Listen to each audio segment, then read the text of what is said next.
এই মুহূর্তে যেই বাজেট নিয়ে আলোচনা হচ্ছে একটি কথা আমরা বারবার বলেছি যে 9,38,000 কোটি টাকার বাজেট এবং অর্থনীতি আবার বিপদে আছে। তো অনেকেই বলেন যে যেহেতু অর্থনীতিতে অনেক চাপ আছে তাহলে এত বড় বাজেট দেওয়ার দরকার ছিল কিনা, আপনার কাছে কি মনে হয়? হ্যাঁ, আমি মনে করি অবশ্যই এই বাংলাদেশকে যদি আমরা বর্তমান অবস্থান থেকে আরো ভালো অবস্থানে নিয়ে যেতে চাই তাহলে অবশ্যই বড় বাজেট দেওয়া দরকার আমাদের। যেহেতু আমাদের বিভিন্ন সেক্টরে আসলে এখনো পর্যন্ত সুষম উন্নয়ন হয় নাই, সুতরাং সুষম উন্নয়নের জন্য অবশ্যই ভালো ডেভেলপ করার জন্য আমি মনে করি অবশ্যই বাজেটের সাইজটা বড় হওয়া দরকার। আপনার কাছ থেকে আমি একটু বিস্তারিত জানতে চাই জনাব বেলালুদ্দিন, আপনি আরেকটু বলতে পারেন চাইলে, আমাদের হাতে এখন আপনার জন্য সময় আছে। সেটা হচ্ছে বাজেটে যেই ধরনের ঘাটতির কথা বলা হচ্ছে, অভ্যন্তরীণ উৎস থেকে ঋণ নিয়ে সেটা মেটানোর কথা বলা হচ্ছে, বিদেশি ঋণের কথা বলা হচ্ছে, কিন্তু আগে থেকে আমরা ঋণের কিস্তি নিয়ে বেশ চাপে আছি এবং সরকারের বেশ কিছু অগ্রাধিকার রয়েছে। বড় গুরুত্বপূর্ণ জায়গা হচ্ছে মূল্যস্ফীতি বেড়ে গিয়েছে। এত চাপ একসাথে আসলে কিভাবে সামাল দেওয়া সম্ভব হবে বলে আপনি মনে করেন? শিক্ষা, যেহেতু আমরা দেখতে পাচ্ছি যে আমাদের শিক্ষা, স্বাস্থ্য, চিকিৎসা এবং কৃষি এইসব সেক্টরগুলোতে আমরা এখনো অনেক পিছিয়ে আছি। বিশেষ করে আমি যে বর্তমানে যে অঞ্চলে অবস্থান করতেছি রংপুর অঞ্চলে, এই রংপুর অঞ্চলের ক্ষেত্রে যদি আমি দেখতে পাই তাহলে দেখা যাচ্ছে এখানে আমাদের এই কৃষি এবং শিক্ষা এবং কর্মসংস্থান, শিল্প, এই সব ক্ষেত্রে কিন্তু আমরা অনেক বেশি পিছিয়ে আছি। এখন আমি যদি এই সব অঞ্চলগুলোতে ভালো উন্নয়ন করতে চাই, বিশেষ করে কর্মসংস্থানের সৃষ্টি করতে চাই আমার এই রংপুর অঞ্চলে, যেহেতু আমাদের এই রংপুর অঞ্চলের প্রতি 5 জনের মধ্যে 1 জন লোক হলো দারিদ্র্য সীমার নিচে বাস করে, এটার মূল কারণ হলো আমি যেটা মনে করি সেটা হলো আমাদের এই রংপুর অঞ্চলে বিশেষ করে শিল্পায়নের খুবই অভাব এবং কর্মসংস্থানের জন্য অভাব। এই কর্মসংস্থান এবং শিল্পায়ন না হওয়ার কারণে দেখা গেল যে বারবার এই অঞ্চল পিছিয়ে পড়তেছে। এভাবে বাংলাদেশের প্রতিটা ক্ষেত্রে, প্রতিটা অঞ্চলের ক্ষেত্রে এই সমস্যাগুলো আছে বলে আমি মনে করি। এবং এই সমস্যাগুলো যদি আমরা দূর করতে চাই তাহলে অবশ্যই আমাদেরকে এই শিল্প ক্ষেত্রে, কৃষি ক্ষেত্রে, এইসব চিকিৎসা ক্ষেত্রে, এইসব ক্ষেত্রে, এইসব সেক্টরে অবশ্যই বাজেট বাড়ানো দরকার। সেই ক্ষেত্রে যদি আমরা টোটাল বাজেটের কথা চিন্তা করি, বাজেটের সাইজের কথা চিন্তা করি, তাহলে অবশ্যই আমাদের বাজেটের সাইজটা বড় হওয়া উচিত বলে আমি মনে করি আর কি।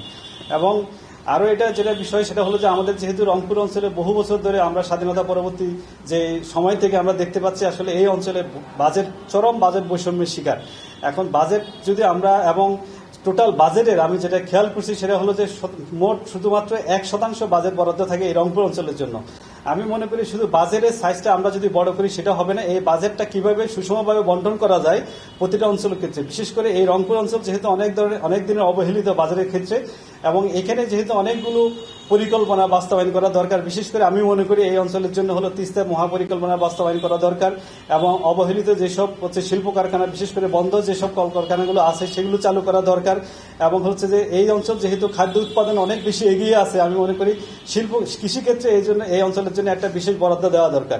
এইসব ক্ষেত্রে যদি আমি সব ক্ষেত্রে যদি আমি চিন্তা করি তাহলে অবশ্যই এই অঞ্চলটাকে ডেভেলপ করার জন্য অবশ্যই আমাদের এই রংপুর অঞ্চল। আমি একটু প্রশ্ন জুড়ে দিই জনাব বেলালুদ্দিন, একটি প্রশ্ন আমার মাথায় আসছে এবং এটি এবার হয়তো অনেক বড় আলোচনার বিষয় হবে।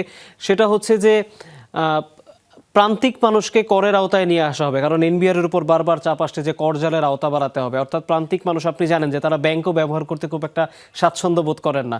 এই মানুষগুলোকে ব্যাংকের আওতায় আনতে হবে এবং তাদেরকে করের আওতায় নিয়ে আসতে হবে এবং ক্ষুদ্র ব্যবসায়ীরাও দেশের সব পর্যায়ে তাদেরকে এবার করের আওতায় নিয়ে আসা হবে। রাজধানীতে যতটা বা বড় শহরে যেভাবে এটি কার্যকর করা সম্ভব, রংপুর একটি বিভাগ, কিন্তু রংপুরের প্রান্তিক পর্যায়ে গিয়ে কি আপনার মনে হয় যে এই ধরনের সিদ্ধান্ত বাস্তবায়ন করা খুব সহজ হবে? যেহেতু আমাদের কর এই বিষয়টা হলো একটা জটিল বিষয়, সত্যিকার অর্থে আমাদের এই রংপুর প্রান্তিক অঞ্চলের মানুষের ক্ষেত্রে এইটা আসলে বাস্তবায়ন করা খুবই কঠিন হবে। এই জন্য আসলে আমি যখন একটা মানুষের উপর কর ধার্য করি তাহলে আমাকে আগে চিন্তা করতে হবে ওই মানুষের ইনকামের সোর্সটা কি অবস্থা বা ইনকাম কেমন। তো সেই ক্ষেত্রে দেখা যাচ্ছে প্রান্তিক লেভেলে যে মানুষগুলো এখানে আছে রংপুর অঞ্চলে বিশেষ করে, তাদের ইনকামের সোর্সটা বা ইনকামের পরিমাণটা খুবই কম। এখন তাকে যদি আমি ওই করের আওতায় নিয়ে আসি তাহলে সেই যে তার দৈনন্দিন যে চাহিদা মেটাবে, তার হচ্ছে যে মাসিক যে চাহিদা মেটাবে, এটার বিপরীতে তাকে যে বিভিন্ন ক্ষেত্রে তাকে কর প্রদান করতে হবে, তাহলে সেটা অনেক বেশি তার জন্য, তার জীবন ধারণের জন্য অনেক বেশি কঠিন হয়ে যায়। এই জন্য আমি মনে করি প্রান্তিক অঞ্চলে মানুষের জন্য করের এই বিষয়টা করা দরকার, কিন্তু তাই বলে এইটা রংপুর অঞ্চলে যারা বিশেষ করে প্রান্তিক মানুষ আছে তাদের জন্য আমি মনে কর এবং ভ্যাটের ক্ষেত্রে অবশ্যই তাদেরকে প্রণোদনা দেওয়া এবং ছাড় দেওয়া দরকার বলে আমি মনে করি। জনাব বেলালুদ্দিন, আপনার কাছ থেকে আমরা বেশ কিছু বিশ্লেষণ শুনলাম এবং আমরা যেটি জানতে পারছিলাম এবং আমরা জানতে চাচ্ছিলাম যে আপনার পর্যবেক্ষণ আসলে প্রান্তিক মানুষের ক্ষেত্রে কীরকম সেটিও আমরা জানলাম। জনাব বেলালুদ্দিন, আপনাকে ধন্যবাদ। দর্শক, আমরা শুনছিলাম ওনার কথা এবং তিনি কিন্তু বারবার বলছিলেন যে কর জালের আওতা বাড়াতে হবে, সেটি গুরুত্বপূর্ণ, কারণ সরকারকে আয় বাড়াতে হবে, কিন্তু প্রান্তিক মানুষকে বা ক্ষুদ্র ব্যবসায়ীদেরকে, বিশেষ করে যারা বড় শহর বা রাজধানীর বাইরে থাকেন, তাদের উপর এই ধরনের কর আরোপ করা যাবে কিনা, করলে আসলে সেটির প্রভাব আসলে কেমন হবে সেটি নিয়ে কিন্তু তিনি তার পর্যবেক্ষণ জানাচ্ছিলেন।